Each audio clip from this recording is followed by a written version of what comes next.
17 तारीख से चल रहा है। 27 तारीख से जो धरना चल रहा है, आज के इस धरना में उपस्थित हमारे सभी संघ के सभी पदाधिकारीगण, सभी मनरेगा कर्मीगण, यह जो सरकार चल रही है इस राज्य के अंदर, और इस सरकार के खिलाफ कोई भी ऐसा वर्ग नहीं है जो सरकार के खिलाफ आंदोलन पर नहीं है।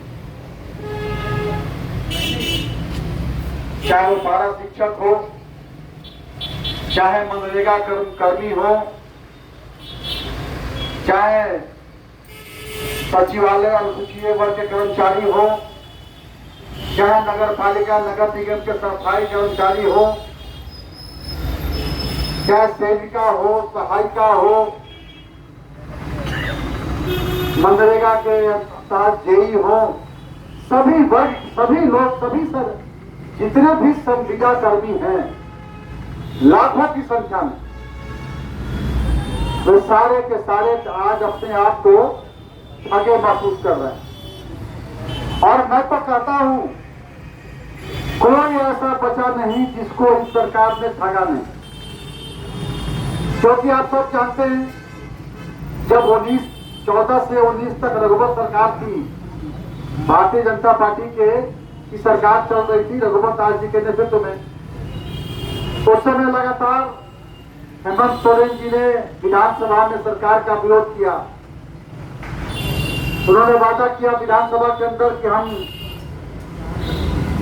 यहाँ जो है आवासीय नीति लागू करेंगे, रोजगार नीति लागू करेंगे, यहाँ के इस राज्य के अंदर 5 लाख युवकों को हर वर्ष सरकारी नौकरी देंगे,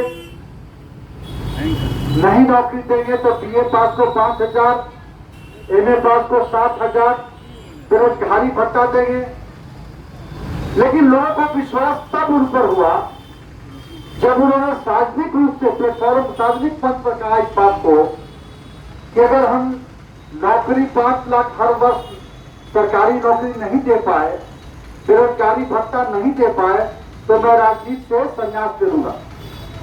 और जब उन्होंने संन्यास की बात कही तब यहाँ के लोगों को विश्वास हुआ।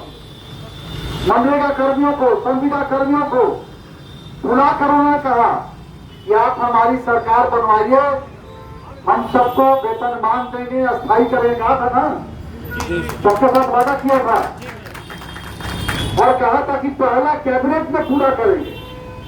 लेकिन आज ठीक कहा नीरज जी ने कि पहला कैबिनेट की जगह पर अंतिम कैबिनेट भी हो गया, और ये अभी तो कैबिनेट अंतिम हुआ है ना। मैं आश्वस्त करता हूं कि आप लोगों का सरकार रहेगी तो अंतिम कैबिनेट नहीं, उनका राजनीतिक जीवन का अंतिम आ जाएगा। ये झूठ देखिए, आप कम काम कीजिए, ज्यादा काम कीजिए, चलेगा, लेकिन झूठ बोलकर किसी के भावना से खेलना यह जनता कभी माफ नहीं करेगी। जनता इसको याद रखेगी। और अब देखिए, इन्होंने युवकों को ठगा नौकरी के नाम पर। बाद में इन्होंने कहा कि मैं युवकों को पेट्रोल सब्सिडी दूंगा 25 रुपया। किसको किसी को मिला है क्या? यहाँ पर कोई लिया लाभ 25 रुपया वाला? कोई नहीं लिया। अब हुआ आवाज, भ्रष्टाचार का भेद चढ़ गया और फिर इन्होंने एक ठगने का प्रयास फिर शुरू किया। आप सब तो जानते हैं, उसी लाइन में है। अब ये मैया सम्मान योजना 4.5 बरस, 4.5 बरस से इनको याद नहीं आया। वो जानते हैं कि युवा तो अब भरोसा में आने वाला नहीं है। मैया लोग हैं, दीदी लोग हैं, यहाँ बहन हमारी बैठी है, अब इन लोगों को वो 1-2 महीना पैसा देंगे, 2-3 महीना, क्या कि हम लोग जानते हैं बजट में इसका कोई प्रावधान नहीं है। और पूरा बजट भी पास हुआ तो उसमें इसका कोई पैसा उसका पास नहीं हुआ। 2-3 महीना चुनाव तक इसको 1-1 हजार रुपया देंगे और उसके बाद जैसे नौकरी वाला या संविदा कर्मी को दिखाए उसी पर फिर ठंडा दिखा देंगे। आई जानते भी हैं कि सरकारों का तो हमको आना नहीं है, कम से कम यही कुछ फर्क करके महिला लोग को वोट ले। तो इस बार आपका यह चाल सब जान चुकी है। सारी जनता जान चुकी है कि ये झूठ बोलने वाली सरकार है या ठगबंधन की सरकार है या झूठ के बुनियाद पर टिकी हुई सरकार है। और इसीलिए आप देखिए इनके खास लोग जो इनके पिताजी के साथ जिन लोगों ने काम किया है, जो झारखंड आंदोलनकारी है, वो लोग बेइज्जत होकर के उनके यहाँ से निकल रहे हैं। और जो लोग भी निकल रहे हैं, कल ही मैं सुन रहा था बातों को आदरणीय चंपई सोरेन जी की, उन्होंने कहा कि जो गोली चलाया झारखंड आंदोलनकारियों को गोली का दमन किया, वैसे लोगों के साथ मिलकर के यह सरकार चल रही है। तो यह सरकार स्वार्थ पर आधारित है, यह सरकार स्वार्थ पर टिकी हुई है, झूठ पर टिकी हुई है। इसे कोई उम्मीद करना बेमानी है। और साथियों मैं आपको विश्वास दिलाता हूं, हमारी भी अभी आप देखा आप लोगों ने विधानसभा चला, 24 घंटा तक हम लोग सारे विधायक को निलंबित कर दिया गया। किसने निलंबित किया गया भाई? तो हमने सरकार से पूछा कि हेमंत सोरेन जी, सरकार जवाब दीजिए कि आपने जो वादा किया था कि हम 5 लाख लोगों को रोजगारी देंगे, नौकरी देंगे सरकारी, उसका क्या हुआ? हमने प्रश्न पूछा कि बेरोजगारी भत्ता का क्या हुआ? जवाब दीजिए, नहीं जवाब दिए।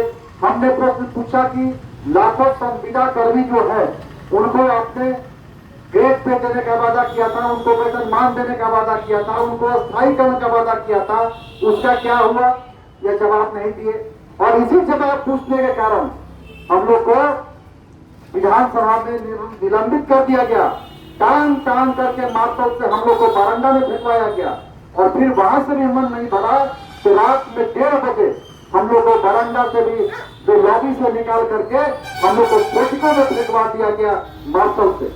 यह इस सरकार के कुकृत्य है साथियों। और यह एकमात्र हम लोग का विषय था, कोई दूसरा विषय नहीं था। एकमात्र विषय यही था कि आपने जो वादा किया था कि हम संविदा कर्मियों को स्थायीकरण करेंगे, उनको वेतन देंगे, उनको वेतनमान उनका देंगे, उसका क्या हुआ बताइए? बोले हेमंत बाबा, जो आपने वादा किया था वो क्या हुआ? लेकिन कहां से जवाब देंगे? जब ये होता ना, ये केवल विधानसभा के अंदर झूठ बोलते रह गए। कभी बोलते हैं कि 25 से लागू करेंगे, कभी बोलते हैं लागू नहीं कर सकते हैं। तो ये कंफ्यूज आपकी, ये केवल और केवल आप देखिए कैसे ये जेल गए, और वो भी जेल गए कोई झारखंड आंदोलनकारी तो है नहीं, इनके पिताजी इनके बड़े भाई लोग किए। ये तो राजभोग है, भ्रष्टाचार में जेल गए। और जब जेल से आए तो चंपई सोरेन जी को हटा दिए तुरंत। मतलब 2-3 महीने में चुनाव होने वाला है, वो भी इनको बर्दाश्त नहीं हुआ, वो भी बर्दाश्त नहीं हुआ। और आप तो सब धनबाद के लोग हैं, आप जानते हैं, आप तो उसमें भीतर तक जो है कि क्या काम हो रहा है।